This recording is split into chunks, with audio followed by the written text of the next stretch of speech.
Good morning all of you. I am Ashutosh Yogi. स्वागत है आपका मेरे यूट्यूब चैनल योर एम्बिशन पर। आज हम 26 अगस्त से रिलेटेड करंट अफेयर्स के बारे में बात करने वाले हैं, तो बने रहिएगा मेरे वीडियो के साथ। और वीडियो के लास्ट में हम आज पद्म विभूषण पुरस्कार के बारे में बातचीत करेंगे।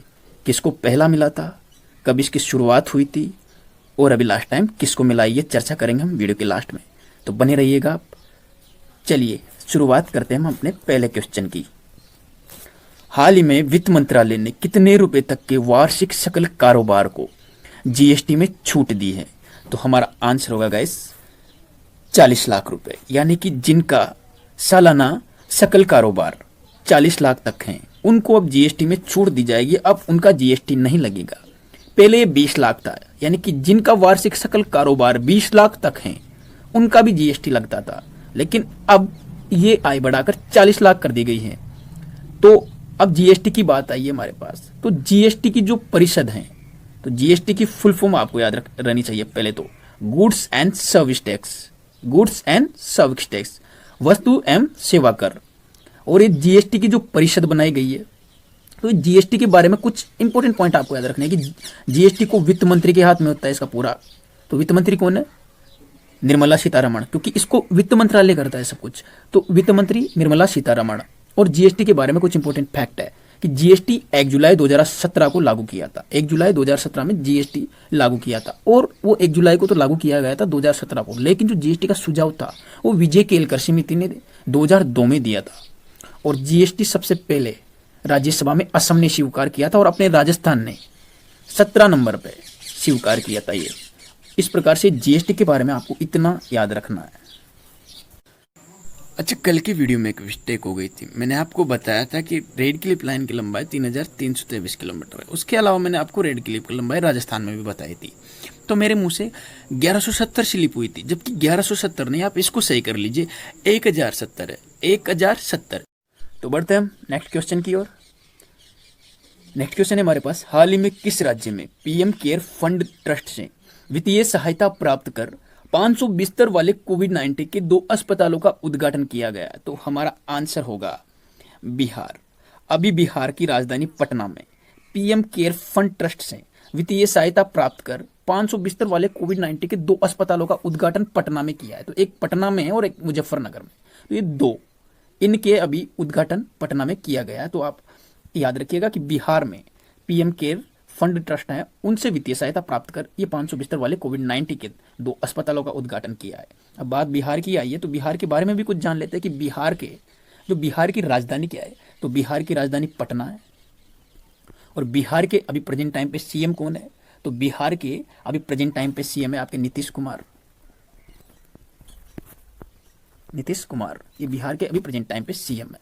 और बिहार के गवर्नर कौन है अभी? तो बिहार की गवर्नर है अभी फारू चौहान। तो ये हमारा दूसरा क्वेश्चन है। बढ़ते हैं नेक्स्ट क्वेश्चन की ओर। हाल ही में ट्रांसजेंडर के लिए राष्ट्रीय सुरक्षा परिषद का गठन किया गया है। इसके संदर्भ में निम्न कथनों पर विचार कीजिए। कथन नंबर 1 है कि केंद्र सरकार ने ट्रांसजेंडर कानून 2019 के तहत इस परिषद का गठन किया था। और कथन 2 है कि परिषद का कार्य, जो ट्रांसजेंडर के लिए राष्ट्रीय सुरक्षा परिषद बनी है, उसका कार्य ट्रांसजेंडर के संबंध में नीतियां, कार्यक्रम एवं योजनाओं के बारे में सलाह देना है। तो अब इसके बारे में हम विचार करेंगे। देखिए, ट्रांसजेंडर जो किन्नर हैं, इनके लिए अभी राष्ट्रीय सुरक्षा परिषद का गठन किया गया है, और उस परिषद का गठन केंद्र सरकार ने ट्रांसजेंडर कानून 2019 के तहत किया है। और उसमें इस जो ये परिषद बनी है, तो इसका काम ये है कि जो ट्रांसजेंडर होते हैं उनके लिए नीतियाँ, उनके लिए कार्यक्रम और उनके लिए जो योजनाएं निकलती है या जो योजनाएं वो निकालेंगे, उनके बारे में सलाह मशवरा ये राष्ट्रीय सुरक्षा परिषद करेगी। और इसका काम ये भी है कि इनको समाज में उचित सम्मान दिलाना। जो छुआछूत ट्रांसजेंडर के साथ की जाती है, जैसा व्यवहार उनके साथ किया जाता है, उस व्यवहार में बदलाव लाने के लिए अभी राष्ट्रीय सुरक्षा परिषद का गठन किया है। तो हमारा उत्तर होगा कथन 1 वो 2 दोनों, यानी कि केंद्र सरकार ने ट्रांसजेंडर कानून 2019 के तहत इस परिषद का गठन किया था। और परिषद का जो कार्य है वो ट्रांसजेंडर के संबंध में नीतियां, कार्यक्रम और योजनाओं के बारे में सलाह देना है। बढ़ते हैं नेक्स्ट क्वेश्चन की ओर। हाल ही में इस राज्य ने 25 अगस्त से सार्वजनिक परिवहन का परिचालन शुरू करने हेतु दिशा निर्देश जारी किए? तो हमारा आंसर होगा अभी बिहार। अभी बिहार ने अपने जो सार्वजनिक परिवहन है उनको चालू करने की घोषणा कर दी है और ये 25 अगस्त से चालू होंगे। उन्होंने ये जो दिशा निर्देश जारी किए उसमें दिखाया गया है कि आप बसों को शुरू करने से पहले और शुरू करने के बाद बसों को धोया जाएगा, सैनिटाइज किया जाएगा और जितनी सीटें बस में हैं उतने ही यात्री उसमें बैठेंगे। तो इन नियमों के साथ अभी बसों को चालू किया गया है। ये बिहार में किया गया है। तो मैंने आपको अभी ऊपर बिहार की राजधानी बताई है, बिहार के सीएम बताइए और बिहार के गवर्नर बताइए, आप उन्हें एक बार रिकॉल कीजिए। तो बढ़ते हम अपने नेक्स्ट क्वेश्चन की ओर। हमारा नेक्स्ट क्वेश्चन है कि हाल ही में किसने तेंजिंग नोर्गे राष्ट्रीय साहसिक पुरस्कार 2019 जीता है? तो हमारा आंसर होगा गजानंद यादव। गजानंद यादव, ये विंग कमांडर गजानंद यादव, इन्होंने अभी तेंजिंग नोर्गे राष्ट्रीय साहसिक पुरस्कार 2019 जीता है। तो ये पुरस्कार कब दिया जाता है? ये पुरस्कार तेंजिंग नोर्गे के नाम से दिया जाता है, जो एक पर्वतारोही थे। और राष्ट्रीय साहसिक पुरस्कार, तो इसके नाम से पता चल रहा होगा आपको, ऐसे काम जो बहुत ज्यादा साहसिक होते हैं उनको करने के लिए दिया जाता है। अब ये गजानंद यादव, इन्होंने ऐसा क्या साहसिक कार्य किया? तो ये गजानंद यादव जो है, ये इंडियन एयरफोर्स में स्काई डाइविंग की एक टीम होती है, ये उन्हीं टीम का एक हिस्सा है। और इन्होंने लगभग 2900 बार स्काई डाइविंग की है, आसमान से जमीन में इन्होंने स्काई डाइविंग की है। इन्हीं इसके कारण को गजानंद यादव को अभी तेंजिंग नोर्गे राष्ट्रीय साहसिक पुरस्कार 2019 मिला है। मेरे पास 3 और ऑप्शन है, एम नेत्रा, अमर्त्य सेन, कृतिका पांडे। ये मैंने 3 ऑप्शन आपकी नॉलेज को ग्रोथ करने के लिए जोड़े हैं। इनमें एम नेत्रा, अमर्त्य सेन, कृतिका पांडे, ये तीनों अभी कुछ ना कुछ अवार्ड जीते हुए हैं, तो हम इनके बारे में बात करेंगे। अच्छा, एम नेत्रा, ये एम नेत्रा कौन है? तो एम नेत्रा अभी goodwill ambassador for the poor, ये तमिल की है, इन्होंने अभी एक अवार्ड जीता है goodwill ambassador for the poor. अब ये तमिलनाडु की है। इनको ये अवार्ड क्यों मिला? क्योंकि अभी लॉकडाउन में ये एक सैलून चलाती है, तो सैलून चलाती है, तो उन सैलून से मिलने वाले 5 लाख रुपए जो इसके पापा ने इनकी पढ़ाई के लिए एकत्रित किए थे, तो इन्होंने वो पूरे लॉकडाउन में अभी दान में दिए हैं लोगों की सेवा के लिए। तो इसीलिए इनको goodwill ambassador for the poor दिया गया है एम नेत्रा को। उसके बाद अमर्त्य सेन, ये अमर्त्य सेन को कौन सा अवार्ड दिया गया है? तो अमर्त्य सेन को जर्मन बुक अवार्ड दिया गया है, जर्मन बुक अवार्ड। तो German book award Amartya Sen को दिया गया है, लेकिन अमर्त्य सेन 1998 में नोबेल पुरस्कार विजेता भी रह चुके हैं और ये हार्वर्ड यूनिवर्सिटी में अभी प्रोफेसर है अपने। अच्छा, ये अमर्त्य सेन, इनके बारे में एक और ध्यान रखें, ये इंडियन इकोनॉमिस्ट और इंडियन फिलोसफर है। कृतिका पांडे, इनको भी कॉमनवेल्थ शॉर्ट स्टोरी प्राइज मिला है, तो ये याद रखिएगा आप, कृतिका पांडे। तो बढ़ते हैं हम हमारे नेक्स्ट क्वेश्चन की ओर। हमारा नेक्स्ट क्वेश्चन है कि हाल ही में किसने हॉकी इंडिया के हाई परफॉर्मेंस डायरेक्टर, उच्च प्रदर्शन निदेशक पद से इस्तीफा दिया है? तो ये इस्तीफा दिया है डेविड जोन ने। अभी डेविड जोन ने इस्तीफा दिया है, तो इसकी पुष्टि की है एसएआई ने। एसएआई क्या है? Sport authority of India. इसने अभी पुष्टि करके ये बताया कि डेविड जोन ने हॉकी इंडिया के हाई परफॉर्मेंस डायरेक्टर पद से इस्तीफा दे दिया है। तो ये क्वेश्चन हमारे लिए इंपॉर्टेंट क्यों बन जाता है? इंपॉर्टेंट इसलिए बन जाता है क्योंकि अभी टोक्यो ओलंपिक गेम्स 2021 में होने वाला है, जो जुलाई में होना प्रस्तावित है। उसमें अपने इंडिया की हॉकी टीम भी पार्टिसिपेट करेगी।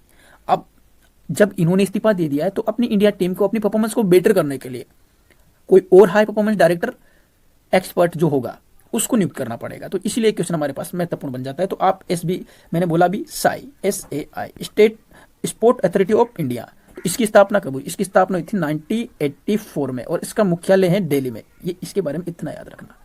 हमारे पास ऑप्शन में 3 और ऑप्शन है। ये ऑप्शन मैंने क्यों दिए, ये भी कुछ ना कुछ सोच समझ के दिए होंगे, तो इनके बारे में बातचीत कर लेते हैं। डेविड रस्कियान, जो बी ऑप्शन में, ये कौन है?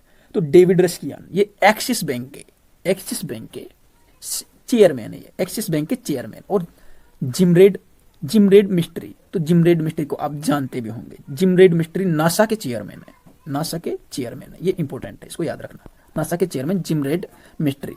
और है टिम कुक, तो ये एप्पल के सीईओ है, एप्पल जो कंपनी है उसके सीईओ है टिम कुक। हाल ही में दिल्ली कैपिटल्स आईपीएल टीम ने किसे अपना गेंदबाजी कोच नियुक्त किया है? तो दिल्ली कैपिटल्स आईपीएल टीम ने रेयान हैरिस को अपना गेंदबाजी कोच यानी कि बॉलर कोच नियुक्त किया है। अब ये ऑस्ट्रेलिया के पेसर हैं। आपके दिमाग में आ रहा होगा पेसर क्या होता है? तो पेसर एक ऐसा गेंदबाज होता है जो अपनी बॉल को बड़ी स्पीड से फेंकते हैं, और उसकी स्पीड माने तो कितनी होती है? 140 किलोमीटर पर आवर।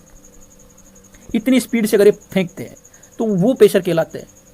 तो पेसर ये बाकी जो मैंने ऑप्शन में दिए हैं और ए, सी और डी ये भी पेसर है, लेकिन ये जेस हेजलवुड ये भी ऑस्ट्रेलियाई पेसर है। स्टुअर्ट ब्रॉड ये इंग्लैंड के पेसर है। मोहम्मद इरफान ये पाकिस्तान के पेसर है जो बहुत स्पीड से बॉल फेंकते हैं, उनको पेसर बोलते हैं। पेसर के भी अलग अलग टाइप होते हैं, पेसर, मीडियम पेसर, ऐसे कुछ टाइप होते हैं। क्रिकेट में इनको पेसर बोलते हैं, आप इनके बारे में ध्यान रखिएगा। रेयान हैरिस को दिल्ली कैपिटल्स आईपीएल टीम ने। अच्छा, अभी जो आईपीएल होने वाला है, जो आईपीएल का 13वां संस्करण है, ये कहाँ होगा? तो आईपीएल का 13वां संस्करण अभी यूएई संयुक्त अरब अमीरात में होगा, तो इतना ध्यान रखना आप। बढ़ते हम अपने नेक्स्ट क्वेश्चन की ओर। हाल ही में किस सरकार ने पर्यटकों के रुकने के न्यूनतम दिन 5 दिन से घटाकर 2 दिन कर दिए गए? तो हमारा आंसर होगा हिमाचल प्रदेश। अभी हिमाचल प्रदेश ने जो पर्यटक जाते हैं वहां पे उनके रुकने की जो अवधि है वो 5 दिन से घटाकर 2 दिन कर दी गई है। अच्छा, ये क्यों की है? ये लोग अभी कोविड-19 के कारण की है। अभी कोविड-19 में जो पहले किसी न किसी राज्य में जाने के लिए इमरजेंसी पास की जरूरत पड़ती थी और इमरजेंसी पास से ही आप राज्य में आ जा सकते हो, लेकिन बाद में अनलॉक में जो पर्यटकों के लिए कुछ दिन बढ़ा दिए गए सब राज्यों ने। तो ये हिमाचल का था पहले 5 दिन का, लेकिन अब उसने इस अवधि को घटाकर 2 दिन कर दिया गया। बाकी ये 2 दिन पर्यटक रुक सकते हैं, उसके अलावा फिर इनको ई पास की जरूरत पड़ेगी। ई पास क्या है? ये अभी लॉकडाउन में इमरजेंसी पास इसको बोलते हैं। ये इमरजेंसी पास गवर्नमेंट द्वारा प्रस्तावित होता है और जो जिसके पास ई पास होता है वही वहां पे रुक सकता है और नहीं रुक सकते। मैंने और भी ऑप्शन दिए, अभी छत्तीसगढ़ दिए और पांडिचेरी दिए। ये छत्तीसगढ़ और पांडिचेरी इन्होंने अभी जो ई पास है इसको समाप्त कर दिया गया है, यानी कि यहाँ जाने के लिए अब गवर्नमेंट की परमिशन की जरूरत नहीं पड़ेगी। अभी जो लॉकडाउन है इसमें सब राज्यों ने ई पास लागू कर रखे। जहाँ ई पास है तो इसका मतलब ये है कि वहाँ इमरजेंसी के दौरान ही कोई आ सकता है। तो इमरजेंसी पास जिसके पास होगा वही आ सकता है। मैंने आपको बताया था कि हम वीडियो के लास्ट में पद्म विभूषण के बारे में बात करेंगे, तो आज हम पद्म विभूषण के बारे में बात करेंगे। ये भारत सरकार द्वारा दिया जाने वाला दूसरा बड़ा पुरस्कार है। पहला और पुरस्कार कौन सा है? नागरिकता पुरस्कार। अभी हमारी जो श्रेणी चल रही है वो नागरिकता पुरस्कार की चल रही है अपने वीडियो में, तो ये नागरिकता पुरस्कार है और दूसरा बड़ा पुरस्कार है और राष्ट्रपति द्वारा दिया जाता है। तो इसकी स्थापना कब हुई है? तो इसकी स्थापना 2 जनवरी 1954 को हुई है। तो पहला भी 1954 को मिला होगा। तो पहला किसको मिला है? तो पहला मिला है 1954 में सत्येंद्र नाथ बोस को। अभी सत्येंद्र नाथ बोस आपने नाम सुना होगा, आपने साइंस में फिजिक्स में एक पार्टिकल का नाम सुना होगा, बोसोन पार्टिकल। अब ये बोसोन पार्टिकल किसको बोलते हैं? बोसोन पार्टिकल उनको बोलते हैं जो बोस आइंस्टीन कंडेंसेट को फॉलो करते हैं, तो उनको बोलते हैं बोसोन। तो ये बोसोन नाम जो है इन्हीं के आधार पर दिया गया था, क्योंकि सत्येंद्र नाथ बोस ने जो बोस आइंस्टीन कंडेंसेट है वो पदार्थ की चौथी अवस्था है, 4th स्टेट ऑफ मैटर, ऐसी भविष्यवाणी इन्होंने की थी, इसीलिए इनके नाम पे बोसोन कण रखा गया, बोसोन कण। तो ये पहला अवार्ड जो पद्म विभूषण था वो सत्येंद्र नाथ बोस को मिला था।